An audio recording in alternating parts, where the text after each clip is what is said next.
Hello students, कैसे हो आप सभी। आई होप मस्त होंगे, जबरदस्त होंगे और अपनी पढ़ाई जोरों शोरों से कर रहे होंगे। आप सभी को ज्योति मैम का नमस्कार। बच्चों, आज की इस क्लास में हम पढ़ेंगे हिंदी क्लास 10 कोर्स बी में साखी। साखी हमारा पहला चैप्टर है। किसकी है साखी? साखी है कबीरदास जी की रचना। और आगे हम पढ़ेंगे साखी के सभी इंपॉर्टेंट दोहे जो एग्जाम में अक्सर पूछे जाते हैं। बच्चों, मैं आपको एक बात बता दूं कि इस चैप्टर से लगभग हर वर्ष 2 से 5 नंबर का क्वेश्चन जरूर बनता है। 2024 में 5 मार्क्स का, 2025 में 2 मार्क्स का और 2026 में 5 मार्क्स का। तो मेरे प्यारे प्यारे बच्चों, तुम सभी से मेरा एक वादा है कि जो भी बच्चे इस चैप्टर की फुल वीडियो को ध्यान से 1 से 2 बार सुनेंगे तो उनके 5 मार्क्स पक्के हैं। शुरू करते हैं आज का टॉपिक। कवि परिचय, पाठ प्रवेश और साखी के दोहे। तो सबसे पहले हम देखेंगे कबीर। तो कबीर का जन्म 1398 में काशी में हुआ माना जाता है। गुरु रामानंद के शिष्य कबीर ने 120 वर्ष की आयु पाई। जीवन के अंतिम कुछ वर्ष मगहर में बिताए और वहीं चिर निंद्रा में लीन हो गए। कबीर का आविर्भाव ऐसे समय में हुआ था जब राजनीतिक, धार्मिक और सामाजिक क्रांतियां अपने चरम पर थी। कबीर क्रांतिदर्शी कवि थे। उनकी कविता में गहरी सामाजिक चेतना प्रकट होती थी। उनकी कविता सहज ही मर्म को छू लेती हैं और एक और धर्म के बाह्य आडंबरों पर उन्होंने गहरी और तीखी चोट की है, तो दूसरी ओर आत्मा परमात्मा के विरह मिलन के भावपूर्ण गीत गाए हैं। कबीर शास्त्रीय ज्ञान की अपेक्षा अनुभव ज्ञान को अधिक महत्व देते थे, यानी प्रैक्टिकल थॉट्स पर ज्यादा बातें करते थे। प्रैक्टिकल थी उनकी सोच, कहने का मतलब ये है। उनका विश्वास सत्संग में था और वे मानते थे कि ईश्वर एक है, वह निर्विकार है, अरूप है। कबीर की भाषा पूर्वी जनपद की भाषा थी। उन्होंने जन चेतना और जन भावनाओं को अपने शब्द और साखियों के माध्यम से जन जन तक पहुंचाया है। तो आगे चलते हैं, पाठ में हम प्रवेश करते हैं। पाठ में क्या है? हमारे दोहे। दोहे में जाने से पहले हम थोड़ा सा साखी शब्द के बारे में जान लेते हैं कि साखी शब्द होता क्या है। साखी साखी शब्द साक्षी शब्द का ही तद्भव रूप है। साक्षी शब्द साक्ष्य से बना है, जिसका अर्थ होता है प्रत्यक्ष ज्ञान। यह प्रत्यक्ष ज्ञान गुरु शिष्य को प्रदान करता है। संत संप्रदाय से अनुभव ज्ञान की ही महत्ता है, शास्त्रीय ज्ञान की नहीं। कबीर का अनुभव क्षेत्र विस्तृत था। कबीर जगह जगह भ्रमण कर प्रत्यक्ष ज्ञान को प्राप्त करते थे। अतः उनके द्वारा रचित साखियों में अवधी, राजस्थानी, भोजपुरी और पंजाबी भाषाओं के शब्दों का प्रभाव स्पष्ट दिखाई पड़ता है। इसी कारण उनकी भाषा को पचमेल खिचड़ी, कबीर की भाषा को सद्दूकड़ी भी कहा जाता है। जो बच्चों हम ये देख रहे हैं, अतः उनके द्वारा रचित, यहाँ से लेकर और यहाँ तक सद्दूकड़ी भी कहा जाता है। ये एग्जाम के लिए बहुत ही इंपॉर्टेंट है और यहाँ से क्वेश्चन पूछा जाता है। कई तरीकों से तुमसे क्वेश्चन पूछ सकता है। कई बार बहुविकल्पी में भी पूछ लेता है कि बताइए कबीरदास की भाषाओं में कबीरदास की रचनाओं में किस भाषा का प्रभाव नहीं दिया जाता है। तो तुम्हें बहुविकल्पी में वो 4 रख देगा, इनमें से कोई सी एक भाषा नहीं रखेगा। तो ये हमारे लिए बहुत इंपॉर्टेंट है, इसे अच्छे से पढ़ लेना। ठीक है। साखी साखी वस्तुतः दोहा छंद ही है, जिसका लक्षण है 13 और 11 के विश्राम से 24 मात्रा। प्रस्तुत पाठ की साखियां प्रमाण है कि सत्य की साक्षी देता हुआ ही गुरु शिष्य को जीवन के तत्व ज्ञान की शिक्षा देता है। यह शिक्षा जितनी प्रभावपूर्ण होती है उतनी ही याद रह जाने योग्य भी। ठीक है। तो आगे चलते हैं अपने दोहे में। ठीक है। दोहा क्या है हमारा? ऐसी बाणी बोलिए मन का आपा खोई, अपना तन शीतल करई औरन कौ सुख होई। यानी बाणी बोली, बाणी का क्या होगा? बोली।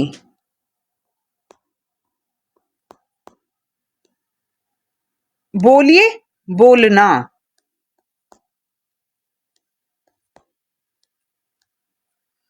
आपा, आपा होगा अहंकार। खोई, त्यागना।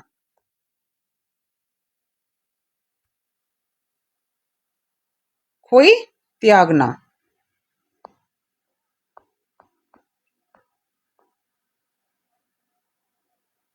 शीतल, ये हो जाएगा शीतल। औरन, दूसरों। होई मीन्स होना। तो अब देखते हैं हम। ऐसी बाणी बोलिए मन का आपा खोई, अपना तन शीतल करे औरन को सुख होई। यानी कबीर दास जी कहते हैं, हम यहां से शुरू करेंगे। मन का आपा खोई यानी अपने मन का अहंकार खोकर यानी त्याग कर, ऐसी बाणी बोलिए, हमें ऐसी बाणी बोलनी चाहिए, अपना तन शीतल करे, अपना तो तन शीतल होए, औरन को सुख होई, औरों को भी सुख प्राप्त हो। ठीक है, अब आगे चलते हैं दूसरे दोहे की ओर। चलो, दूसरे दोहे पे जाने से पहले मैं तुम्हें इस दोहे का भावार्थ बता देती हूँ। इसमें कबीर दास जी कहते हैं कि हमें अपने मन का अहंकार त्याग कर ऐसी भाषा का प्रयोग करना चाहिए जिसमें हमारा अपना तन मन ही स्वस्थ रहे और दूसरों को भी कोई कष्ट न हो, अर्थात दूसरों को भी सुख प्राप्त हो। ठीक है, तो आगे चलते हैं दूसरे दोहे की तरफ। दूसरा दोहा क्या है हमारा? कस्तूरी कुंडली बसई, मृग ढूंढे बन माही, ऐसी घटी घटी राम है, दुनिया देखे नाही। यानी कुंडली होगा हमारा नाभि, नाभि। मृग हिरन, ढूंढे ढूंढना, बन जंगल या वन। ऐसे ऐसे, घटी घटी, कण कण। दुनिया संसार, देखिए देखना। नाही मतलब नहीं। यानी कबीर दास जी कहते हैं कि जैसे कस्तूरी हिरन की नाभि में होती है, लेकिन हिरन उस नाभि में अपनी कस्तूरी को नहीं जानता है और कस्तूरी की खुशबू के लिए वन में ढूंढता फिरता है, इसी प्रकार दुनिया के लोग भी भगवान को ढूंढने के लिए इधर उधर घूमते हैं, लेकिन ऐसे घटी घटी राम है, लेकिन भगवान तो कण कण में बसे हुए हैं। ठीक है, आगे चलते हैं अपने तीसरे दोहे पर। तीसरा दोहा क्या है हमारा? तीसरा दोहा है, जब मैं था तब हरि नहीं, अब हरि है मैं नहीं, सब अंधियारा मिटी गया, जब दीपक देखा माही। यानी मैं का अर्थ होगा अहंकार, हरि भगवान। कबीर दास जी ने ज्ञान और भगवान को एक ही माना है कि जब इंसान के अंदर ज्ञान आ जाता है या भगवान की प्राप्ति करता है तो उसका अंधकार मिट जाता है और ज्ञान उसे मिल जाता है। इस हरि और मैं का भी यही अर्थ होगा जो यहां दिया हुआ है। अंधियारा अज्ञान, मिटी गया जब दीपक, दीपक ज्ञान या कह लीजिए भगवान, देखा देखना। तो कबीर दास जी कहते हैं जब मैं था तब हरि नहीं, यानी जब मेरे अंदर अहंकार था तब भगवान नहीं थे। अब हरि है, मैं नहीं। अब भगवान है तो मेरे अंदर अहंकार नहीं है। सब अंधियारा मिटी गया, यानी मेरा सब अज्ञान मिट गया है। जब दीपक देखा माही, जब मैंने ज्ञान रूपी दीपक देखा है, जब मैंने अपने हृदय में भगवान को बसा लिया है। आगे चलते हैं अपने नेक्स्ट दोहे पर। नेक्स्ट दोहा क्या है हमारा? सुखिया सब संसार है, खाए अरु सोवे, दुखिया दास कबीर है, जागे अरु रोवे। कबीर दास जी कहते हैं कि सुखिया सब संसार है, अरु मतलब और, खाए खाना, सोवे सोना। सुखिया सब संसार है। कबीर दास जी कहते हैं कि संसार के सभी लोग सुखिया हैं, खाते हैं और सो जाते हैं, अर्थात अज्ञान रूपी जीवन में खुश हैं। दुखिया दास कबीर है। दुखिया तो केवल दास कबीर है, क्योंकि जागे अरु सोवे, जागता है और रोता है, यानी भगवान को प्राप्त करने के लिए जागा रहता है और ज्ञान की प्राप्ति चाहता है।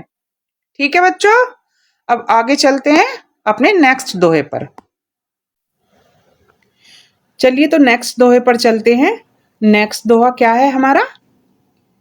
ब्रह भुवंगम तन बसे, मंत्र न लागे कोई, राम वियोगी न जीवई, जीवई तो बोरा बौरा होई। यानी शब्दों के अर्थ देख लेते हैं। ब्रह का अर्थ होता है अपनों से, अपनों से बिछड़ने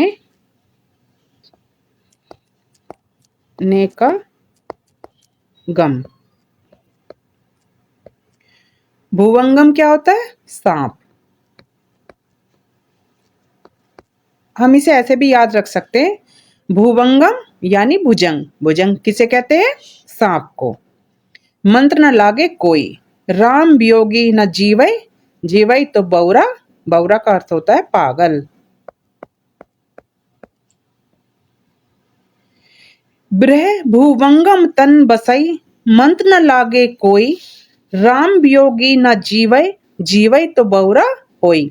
यानी कबीर दास जी कहते हैं कि अब्रह यानी अपनों से बिछड़ने का गम ऐसा होता है जैसे भुवंगम तन बसे, यानी जैसे सांप छाती पर लेट गया हो, और जब यह गम इतना अधिक होता है कि इसमें मंत्र भी कोई काम नहीं करता है।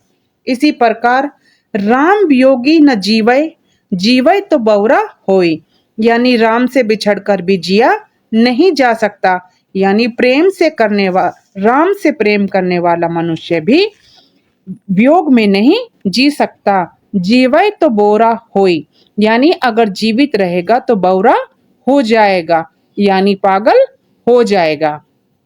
ठीक है, तो नेक्स्ट दोहे पे चलते हैं। नेक्स्ट दोहा है हमारा, निंदक नेड़ा राखिए, आंगनी कुटी बंधाई, बिन साबन पानी बिना निर्मल करई सुभाई।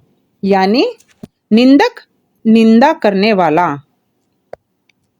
निंदा करने वाला। नेड़ा पास या निकट, नजदीक, कुछ भी कह सकते हो। आंगनी आंगन, कुटी घर, बंधाई बनवा लेना, साबन साबुन, पानी पानी निर्मल साफ, सुभई स्वभाव। अब देखते हैं हम इसका अर्थ। क्या कहते हैं कबीरदास जी? निंदक नेड़ा राखिए। कबीरदास जी कहते हैं कि हमें अपने निंदक को अपने पास रखना चाहिए, यानी इनका कहने का मतलब है कि जो निंदक है वो हमारी बुराई करता है और हमें उससे पता चलता है कि हमारे अंदर क्या क्या बुराइयां हैं और हम उन्हें साफ कर सकते हैं। आंगनी कुटी बंधाई, और उस निंदक की कुटिया यानी घर अपने आंगन में ही बनवा लेनी चाहिए, क्योंकि बिन साबन पानी बिना वो लोग बिना साबन और पानी के निर्मल करे सुभाई, निर्मल कर देते हैं स्वभाव को, यानी साफ कर देते हैं स्वभाव को। ठीक है, अब आगे चलते हैं। आगे हमारा दोहा कौन सा है? ये शायद हमारा दोहा लास्ट होगा। पोथी पढ़ी पढ़ी जग मुआ, पंडित भया न कोई, एकै असिर पीव का, पढ़े सुपंडित होई।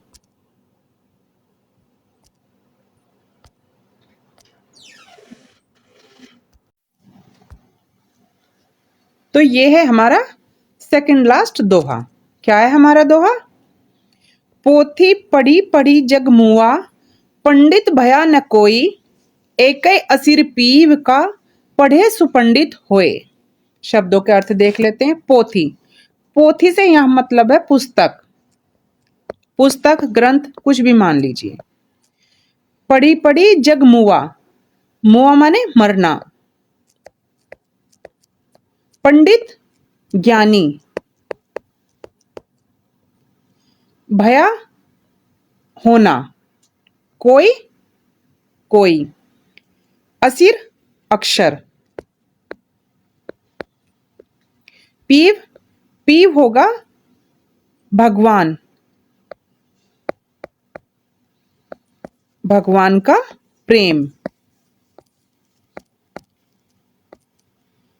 पढ़े सो पंडित होई, सो मीन्स वह, पंडित वही ज्ञानी।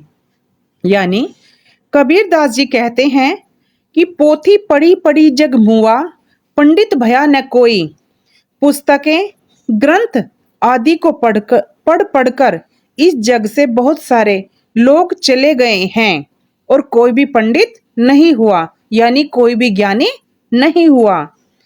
एकै असिर पीव का, और अगर कोई भी व्यक्ति एक अक्षर ईश्वर के प्रेम का पढ़ ले, यानी ज्ञान का भगवान में लीन हो जाए, पढ़े सुपंडित होई, तो वह पंडित हो जाएगा, अर्थात ज्ञान में लीन हो जाएगा। तो नेक्स्ट दोहे की तरफ चलते हैं। नेक्स्ट दोहा क्या है हमारा? हम घर जालिया आपना, लिया मुराड़ा हाथी, अब घर जालियो तास का, जे चले हमारे साथी। यानी घर, घर का अर्थ है मोह माया रूपी घर। आपना, अपना। मुराड़ा क्या होता है? मशाल, यानी जलती हुई लकड़ी, इसे ज्ञान भी कह सकते हैं। हाथी हाथ, जालियो जलाना, तास उनका। ठीक है, तो कबीर दास जी कहते हैं हम घर जालिया आपना, इस घर से ये मतलब नहीं जिस घर में वो रहते हैं, इस घर से मतलब है मोह माया रूपी घर। कबीर दास जी कहते हैं हम घर जालिया आपना, लिया मुराड़ा हाथी, कि मैंने अपने हाथों से अपना घर जला दिया है, यानी अपना मोह रूपी घर को जला दिया है। लिया मुराड़ा हाथी, और अपने हाथ में क्या ले लिया है? अपने हाथ में ले लिया मशाल, अपने हाथ में ले लिया है ज्ञान। अब घर जालियो तास का, और अब मैं उनका घर जलाऊंगा, जे चले हमारे साथी, जो मेरे साथ चलेंगे, यानी जो ज्ञान प्राप्त करना चाहेंगे। ठीक है, ये हमारे दोहे यहाँ खत्म होते हैं और ये चैप्टर अभी हमारा खत्म नहीं होता है। नेक्स्ट वीडियो में मैं एनसीईआरटी के क्वेश्चंस कराऊंगी। तो बच्चों, जिन बच्चों को ये वीडियो यानी ये चैप्टर अच्छे से समझ आया है, वीडियो को लाइक करें, कमेंट करें और चैनल को सब्सक्राइब करें। Thank you. मिलते हैं नेक्स्ट वीडियो में।